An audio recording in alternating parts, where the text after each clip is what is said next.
দিকে ক্যাশ আছে বোর্ডটা কি ছোট হয়ে গেল অঙ্ক করার জন্য? জায়গা নাই আমি কি করব মাথায় বাইরে কেমন এই যে বারবার আমরা অঙ্ক বলি কেন এটা তো আসলে অঙ্ক না নাম কই হিসাবটা এটা হিসাব বুককিপিং বুক কিপিং রাইট এটা তো অঙ্ক না বড় বড় বোর্ড হলে কি হতো তারপর আপনি যে পণ্যটা কিনলেন এই যে 1,80,000 টাকা দিয়ে এইখান থেকে ধরেন আপনি এটা বিক্রি করলেন এই পণ্যটা বিক্রি করলেন সেলস বাই ক্যাশ টাকা 2,50,000 টাকা তাহলে হচ্ছে এখানে ক্যাশ বেড়ে গেছে আপনার cash account debit sales credit 2,50,000 sales account credit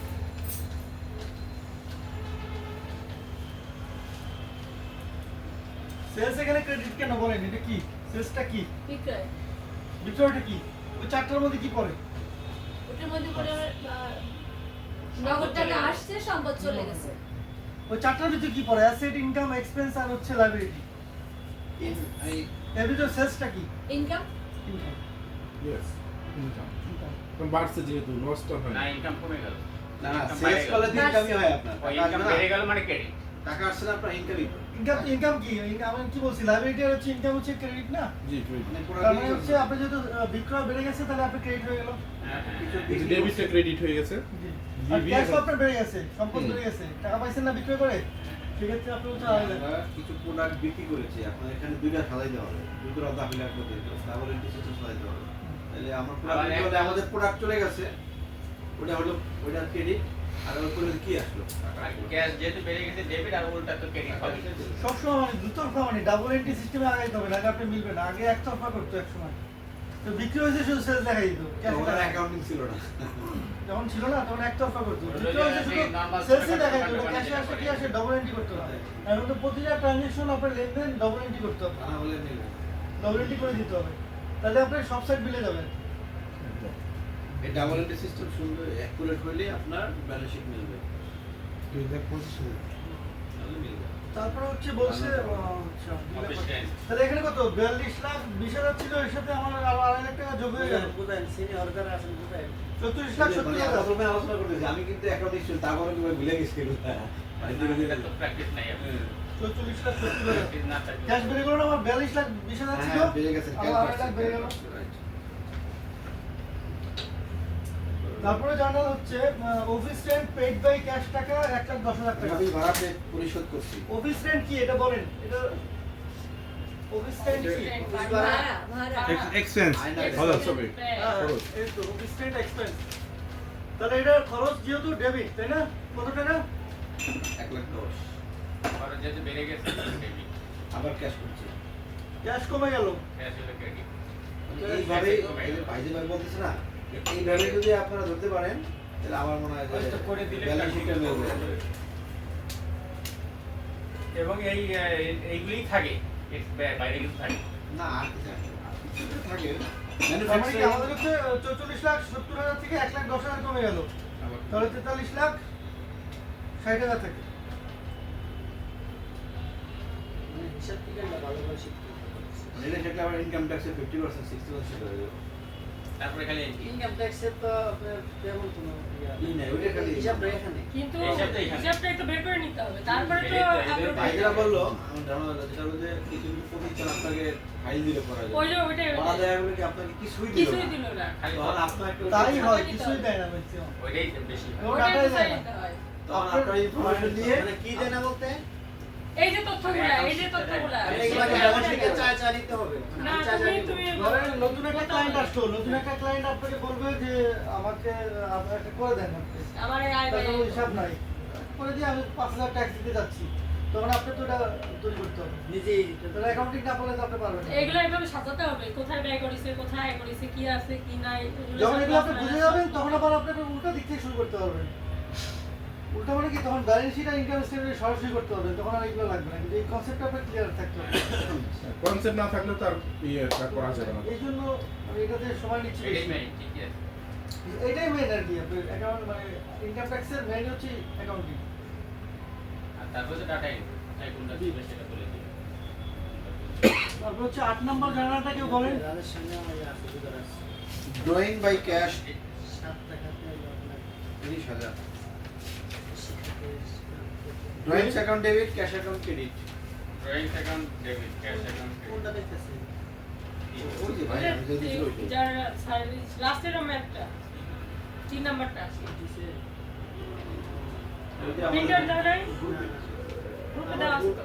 বাইরে ভাই বাইরে আমি বললাম ভাই বাইরে গ্রুপ আমার একটা একটা সমস্যা ইয়া করেন একটা ইমো গ্রুপ করেন আমি এই মুসাকে পাই না তো মুসা পাই না ঠিক আছে হোয়াটসঅ্যাপে তোমার কি হইছে আমার হোয়াটসঅ্যাপটা প্রবলেম আমি তাহলে আরেকটা খোলো খুলছি হয় না? নষ্ট হয়ে গেল আমার মোবাইলের মনে হয় সমস্যা আছে কি করে বল? এনেও সে উত্তোলন করে নিয়ে গেছে ভাই 30,000 টাকা ক্যাশ করে গেছে। হোয়াটসঅ্যাপ দেখেন। গ্রুপ হয়? এই জায়গাটাও কিন্তু সবাই কাজ আমার লাগায় হোয়াটসঅ্যাপে আমার কোম্পানিও বন্ধ ড্রয়িংস বলতে কি বোঝায় এটা শুধুমাত্র মালিকের উত্তোলন আপনার ব্যাংক থেকে টাকা উত্তোলন না না না হ্যাঁ ঠিক আছে। ঠিক আছে যদি ড্রয়িংস বলা থাকে তাহলে আপনি এটা মালিকের মালিকের উত্তোলন ক্যাশ করতে হবে মানে শেয়ার থেকে উত্তোলন করে। আমরা কি ব্যাংক বলি থেকে যে উত্তোলন করলে তো জানালাইটা হবে না। না, ওটা তো ক্যাশ থেকে কমে গেছে ব্যাংক ডেবিট থেকে আর আপনি যখন বলেন যে ব্যাংক থেকে উত্তোলন তখন ওটা কি হবে তখন হচ্ছে ক্যাশ ডেবিট হবে ব্যাংক ক্রেডিট হয়ে যাবে এই যে এটা উল্টা আনা হবে যখন আপনি উত্তোলন দেখাবেন না ব্যাংক থেকে কোনো টাকা সেটা হচ্ছে আপনার মানে এটা হ্যাঁ, কি বলে মানে এটা ক্যাশ বলে ডেবিট হচ্ছে হবে, ব্যাংক ক্রেডিট হবে। শুধু যদি ব্যাংক কথাটা উল্লেখ থাকে যে ব্যাংক থেকে এটাকে উত্তোলন। বলে পকেট চেঞ্জ বুঝছেন ওকে পকেট চেঞ্জ মানে এক পকেট থেকে আর পকেটে টাকা চলে গেল মানে এটা তো কোনো মানে প্রতিষ্ঠানে কোনো তো লাভ লোকসান হয় নাই বুঝছেন না। টাকা এক পকেট থেকে এক পকেটে গেল ক্যাশ থেকে ব্যাংক ব্যাংক থেকে ক্যাশ তার মানে তখন তো থাকবে হলো ব্যাংক থেকে উত্তোলন। ধরেন আপনি যে ধরুন আমি একটা অ্যাকাউন্ট ক্যাশ থেকে চলে গেল ব্যাংকে এটা উল্টা কি দিত যে আপনি এখান থেকে 15,000 টাকা উঠে গেছেন তাহলে এটা জানাটা উল্টা কি হবে ক্যাশ হলো 15 cash debit. Account debit, cash bank account account debit debit. 15,000 bank account credit মানে পকেট চেঞ্জ এক পকেট থেকে আর পকেটে টাকা চলে গেল তার মানে ওই ক্ষেত্রে আমরা ওটাকে উত্তোলন ধরতে পারবো না আমরা হচ্ছে যখনই ড্রয়িংস বলা থাকবে তখন এটা ধরবো মালিকের উত্তোলন আচ্ছা ব্যাংকের মাধ্যমে যদি পারচেজ করে ফেলি তাহলে ওই যে পারচেজ অ্যাকাউন্ট ডেবিট আর এখানে ব্যাংক অ্যাকাউন্ট ও ক্রেডিট ক্রেডিট হ্যাঁ রাইট স্যার ব্যাংকের পারচেজ ডেবিট ভালো বলেন ক্লাস করছি তো এরকম। তারপর হচ্ছে 9 নম্বর জার্নালটা সমস্যা নেই হ্যাঁ স্টেশনারি বাই, স্টেশনারি বাই এখানে বাই। না পারার কিছু নাই। পার না পারার কি আছে? আচ্ছা স্টেশনারি বাই। এখানে হচ্ছে আমার থেকে ভালো। 43,60,000 থেকে 30,000 কমে গেল 43,60,000 থেকে 30,000 কমে গেল 43,30,000 আমরা তো accounting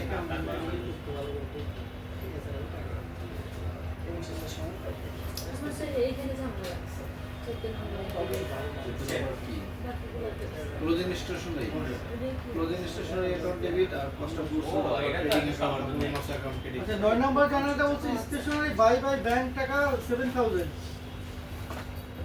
stationery account debit, stationery কি একটা কি? এটা ব্যয়। তাই তো। হ্যাঁ।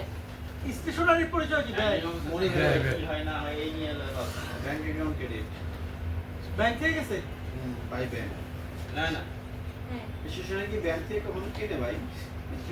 চেক দিতে পারেন না ও আপনি স্টেশনারি বাই ব্যাংক আপনি চেক দিতে পারেন না ওটা তো আমার এই ট্রেডিং পজিশন, হ্যাঁ হইতে পারে। না অবশ্যই ব্যাংক ক্রেডিট স্টেশনারি ব্যাংক থেকে নিচ্ছে। হ্যাঁ চেক মানে কি আপনি একটা চেক দিয়ে স্টেশনারি কিনলেন আপনি আবার একবার আমি এক মাসের ভিতরে আমি দিয়ে দিলাম যে এক মাসের স্টেশনারি লাগে আমি আর ক্যাশ লিখে রাখছি না এটা ব্যাংক। আমি তো মনে করি 7,000 7,000 ব্যাংক অ্যাকাউন্ট ক্রেডিট হচ্ছে 7,000 তাহলে আমাদের ব্যাংকের ব্যালেন্স কত ছিল 3 লাখ থেকে 7,000 কমে গেল তাহলে কত থাকে 2 লাখ 93 এইখানে লেজার করে দিলাম হ্যাঁ এটাই ভালো এই ভালো ভাই, কারণ এখন তো অনেক কিছু বুঝতেছে ভাই, অ্যাডভান্স হয়েছে। না না আপনি ভালো পারবেন। আমার পারেন তো। তারপর এই হচ্ছে আমার ব্যাপারে কি 10 নম্বর জার্নালে কি বলা আছে ভাই কনভেন্স পেইড বাই ক্যাশ আমার ওই একই ভাই, সামনে service account debit, cash account credit. Convince কত টাকা 10,000 10,000 ক্যাশ অ্যাকাউন্ট ক্রেডিট আপনার মতো ভালো না, কনভেন্সে 10,000 টাকা আর স্টেশনারি কিনে 7,000 টাকা। এটা ভালোই আছে অবশ্য। কারণ তার লাগে কখন লাগে না, খরচ কম হয় আর কি। গার্মেন্টসের অ্যাকসেসরিজ বেশি কেনেন গ্লাস কম কাটে আর কি মানে ঘোরাফেরা করে বেশি। বুনিয়াদি কম্পিউটারে খাতা কম কম্পিউটার রাখছে গ্লাস কম কাটে আর কি ভালো করেছে ভালো। মানে কর্মচারীরা নষ্ট করে কম। তাহলে কি আপনার 4,43,00,000 থেকে আরো 10,000 কমে গেল তাহলে হচ্ছে 43,20,000 ক্যাশে আমার এখন আছে 43,20,000।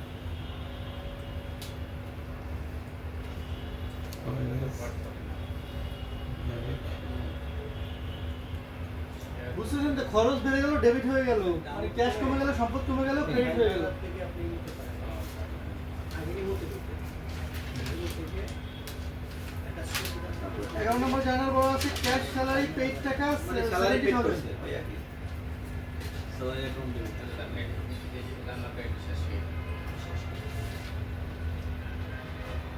স্যালারি অ্যাকাউন্ট ডেবিট হচ্ছে 7,000 না 70,000।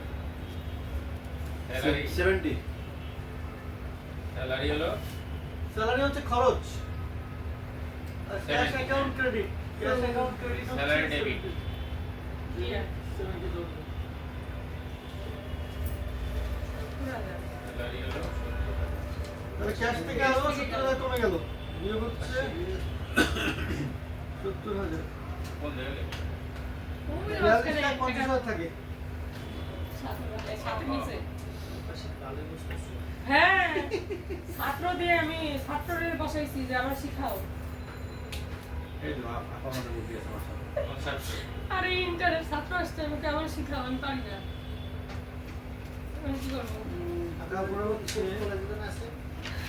কলেজে আছে। 12 নম্বর স্যালারি পেয়েবল একই হয়ে গেল না ভাই স্যালারি পেয়েবল টাকা কত? 28,000। এটা জানা কি হবে? স্যালারি পেয়েবল মানে কি? এটা বাকি আছে এখনো, দেওয়া হয়নি। হ্যাঁ, স্যালারি এক্সপেন্স অ্যাকাউন্টটা কি এটা তো কাজ লাগছে আমার স্যালারি পেয়েবল। মানে পদেও স্যালারি দিতে হবে এটা এরকম ডেবিট ডেবিট। তাহলে এখানে কত টাকা? 28,000 এখানে হবে স্যালারি অ্যাকাউন্ট ডেবিট 28,000, এটা আমাদের স্যালারি অ্যাকাউন্ট আর হচ্ছে স্যালারি পেয়েবল হচ্ছে ক্রেডিট। হ্যাঁ, রাইট। পেবল কি পদবি? প্রতিযোগী পেয়েবল, হ্যাঁ। প্রতিযোগী পেবল অথবা অ্যাক্রুড দিলে হয় না ভাই পেয়েবলই দেয় সাধারণত। 28,000 স্যালারি পেবল। 28,000 না? তার মানে কি, এটা আপনি তো বেতনটা ধরেন ডিসেম্বরের বেতনটা আপনি কবে দিবেন? জানুয়ারিতে দেবেন। তখন যখন আপনি ব্যালেন্স শিট করবেন তখন ওখানে মানে- আপনার এটা দায় হিসেবে রাখতে হবে। মানে এর বাংলাটা হলো জানুয়ারি স্যালারি দিয়ে প্রদান করতে হবে হ্যাঁ, তো ডিসেম্বরে এটা আপনার আমাকে খরচ বাকি। হয়ে গেছে অলরেডি, মানে এই স্যালারিটা আপনি দেওয়াই লাগবে ডিসেম্বরে। এই জন্যই তবে ডিসেম্বরে জানুয়ারিতে গিয়ে এটা আপনি পে করতেছেন, তার মানে কি এটা পেবল করে ব্যালেন্স শিট মানে রাখতে হবে। আপনি তো দেওয়া দিয়ে দেন না এখনো ঠিক নেই। তার মানে বাকি অ্যাক্রুড দেওয়া যায় কিন্তু খরচ তো হয়ে গেছে, দেওয়াটা বাকি। স্যালারি খরচ হয়ে গেছে, দেওয়াটা বাকি, দিতে হবে। অ্যাক্রুড কি দেওয়া যায় না এখানে এখন দেওয়া যাবে। অ্যাক্রুড দিলে মানে ইনকাম তো হয় না নাকি সাধারণত পেয়েবল আর হচ্ছে রিসিভেবল এই দুইটাই বেশি ইউজ করে। একটু বলা যাবে অসুবিধা নেই। তার মানে অ্যাক্রুড দিলে কি বাকি আছে মানে হলো বাকি আছে আচ্ছা, 11 নম্বরে কি হ্যাঁ, লিখছে? এটা তো বাংলা। ওকে, 11 নম্বরে কি লিখছিল এটা? দেখেন এখানে বাকি আর কিন্তু বলতেও। এখানে কিন্তু Salary কোনো বলতেও। মানে এখানে কিন্তু কোনো ক্যাশ ট্যাশ কিছু ইফেক্ট করে নাই। হ্যাঁ এটা তো মানে ক্যাশ এখনো হয় নাই এটা কি ক্যাশ হইলে তখন হবে যখন এটা তখন আবার ক্যাশ হবে তখন ওই খরচে ক্যাশ চলে যাবে শুধু, আর হচ্ছে ব্যালেন্স শিটে চলে যাবে এটা। আসলে তখন এটা ক্যাশ হবে ভাই স্যালারিটা আছে না, এই স্যালারিটা হচ্ছে চলে যাবে আপনার খরচে, এক্সপেন্সের খরচে মানে কি ইনকাম Income statement এ চলে যাবে। আর হচ্ছে স্যালারি পেবলটা চলে যাবে ব্যালেন্স শিটে। ও আর এটা তখন ক্যাশ হবে তখন উল্টো হয়ে যাবে স্যালারি পেবল অ্যাকাউন্টে ক্যাশ অ্যাকাউন্টে উল্টো একটা জানাবে যখন আপনি পে করবেন। পে করলে স্যালারি হলো debit. Salary account, salary payable debit. Salary payable debit, যেহেতু পে আবার ক্যাশ হলো ক্রেডিট। ওটা পরে মানে মাসে শুধু স্যালারি পেবলের বাংলাটা হলো স্যালারি প্রদান করতে হবে এই তো না ভাই বিষয়টা জি, জি। প্রদান করতে হবে আর কি। আচ্ছা, এটা হলো 18 নম্বর প্রদেয় বিল আর কি, যেটা বাংলায়। ডিপ্রিসিয়েশন। প্রাপ্যবিল পদবিল করছি না ডিপ্রিসিয়েশন ডেবিট। এই। প্রাপ্য বিল হচ্ছে যেটা আপনি পাবেন। আমি পাবো যেটা সেটা ক্রেডিট হয়ে যায় আর যেটা আমার দিতে হবে ওটা তো দেওয়া লাগবে ওটা হচ্ছে ও এটা আবার যে অ্যাডজাস্টমেন্ট দিটা আবার আগামী মাসে জানুয়ারিতে দেয়া করতে হবে। ইনকাম ট্যাক্সে এটা হিট করবে ধরুন আমরা এখন এই মাসে দেখাইলাম এইভাবেই দেখাইলাম কিন্তু এটা আপনি ইনকাম ট্যাক্স হিট করবেন যখন আপনি ব্যালেন্স শিট করবেন। যখন পরবর্তী বছরে যদি দেখাবো তখন ওটা আবার এটা যখন ব্যালেন্স শিটে যাবে তখনই দেখতে পারবেন। আচ্ছা ঠিক কারণ আছে। ব্যালেন্স শিটে আসবে না। এটা কোন গ্যাস বলে চোখ নষ্ট হয়ে যায়। ডিপ্রিসিয়েশন। বেশিক্ষণ মোবাইল চালাতে হয়। সাথে পেন্সিল দেখে না মোবাইল এখানে depreciation charge by 10% per annum. PA মানে হচ্ছে পার অ্যানাম, মানে প্রতি বছর 10% চার্জ করতেছেন ডেপ্রিসিয়েশন চার্জ। তাহলে এখানে আমার ডেপ্রিসিয়েশন চার্জ শুধুমাত্র অ্যাসেটের উপরে হবে। আমাদের এখানে অ্যাসেট কি কি আছে? দুইটা, ফার্নিচার আর মেশিনারি। ফার্নিচার আর মেশিনারি। 3 লাখ। ফিক্সড অ্যাসেটের উপরে ভাই এটা। ফিক্সড অ্যাসেটের উপরে অবচয় ধরা হয় আর কি ডেপ্রিসিয়েশন। ওইটা আর কি 3 লাখ টাকা। এখানে তো কম্পিউটার থাকতো ভাই, হইতো না? জি জি, কম্পিউটার থাকলে হইতো। তাহলে কিসের উপর যাবে? ফার্নিচার আর তাহলে ফার্নিচার কত টাকা আমাদের কেনা ছিল? ফার্নিচার আর হচ্ছে মেশিনারি। ফার্নিচার এটা আমাদের ছিল ফিক্সড 2 লাখ। অ্যাকাউন্টে মানে ফিক্সড অ্যাসেটের উপরে ডেপ্রিসিয়েশন ধরা হয় বছর শেষে খরচ। দেন কি আছে? ফার্নিচার ব্যাংকার। আর মেশিনারি দুইটা আছে। Furniture debit 2 lakh. মেশিনারি আর এটা 10 লাখ 1 লাখ ফার্নিচার কত? 2 লাখ। মেশিনারি 2 লাখের 10% কত? 20,000। 3 লাখ 3 20,000 লাখ। হবে না? 20,000 হবে? ফার্নিচার আর না, মেশিনারি। মেশিনারি আর ফার্নিচার 3 লাখ মেশিনারি আলাদা আলাদা হবে। আলাদা। ওইটা কি আলাদা আলাদা? আলাদা কেন? দুইটা না, দুইটা তো। ও আচ্ছা মেশিনারি আলাদা আচ্ছা। জানেন তো আর এই যে আচ্ছা, ইয়ে তো ডেপ্রিসিয়েশন আলাদা। অ্যাকাউন্ট কি হবে? ডেবিট। Depreciation debit. খরচ, এটা খরচ। আচ্ছা। আর credit Furniture account? Furniture credit debit credit. আমি তো ইয়ে করলাম, আমাদের জানা তো ঠিকই আছে। এখানে লিখবো হচ্ছে ডেপ্রিসিয়েশন। হ্যাঁ। Depreciation on furniture. ওটা লিখে দিতে হবে। কত টাকা? 20,000। 20,000। 10% হচ্ছে 20,000, 2 লাখের। আর হচ্ছে ফার্নিচার অ্যাকাউন্ট ক্রেডিট। এটা হবে ডেবিট আর হচ্ছে ফার্নিচার অ্যাকাউন্ট ক্রেডিট। আচ্ছা আচ্ছা। ওইখান থেকে 20,000 কমে যাবে। ক্রেডিট 20,000। দেখেন এগুলো কিন্তু যোগ বিয়োগ হচ্ছে, মানে জানাগুলো কিন্তু যোগ বিয়োগ হচ্ছে, বুঝতে পারতেছেন তো? এটাই আসল, মানে মেন মেকানিজম এখানে। এই যে যোগ যোগ আর বিয়োগ বিয়োগ করার- হচ্ছে কিন্তু সব। যোগ বিয়োগ করার তাহলে কারণে আমার ফার্নিচার কত থাকলো বছর শেষে? আমার 20,000 কমে গেছে। ফার্নিচার আমার 1,80,000 কত? 1,80,000। যোগ বিয়োগ শুধু। সেটাই 5 বছরে এটা ফিনিশ হয়ে যাবে। এই দাম ভাই তো অনেক ভালো একটা কথা বলছে। 5 বছর ফিনিশ হয়ে যাবে। শুধু এটা অ্যাকাউন্টে কত মানে এটা আপনার দেওয়া থাকে যে লাইফ টাইম কত? তাহলে অ্যাসেটের লাইফ টাইম থাকে যেটা 10 বছর বা 5 বছর, সাধারণত 5 বছর হয়। 20% হলে বলেন কি বলতে চাচ্ছিলেন? ওই যে শূন্য হয়ে গেল তো পরে এটারই বিক্রি আবার করতে লিখতে টাকা হবে পাই না। depreciation তারপর charge আপনার ওই যে প্রোডাক্ট on machinery. সেটা কি আমরা Depreciation, লিখতে হবে? Debit by machinery credit. Income হইব। ইনকাম হ্যাঁ ক্যাপিটাল গেইন। হ্যাঁ, ওটা ক্যাপিটাল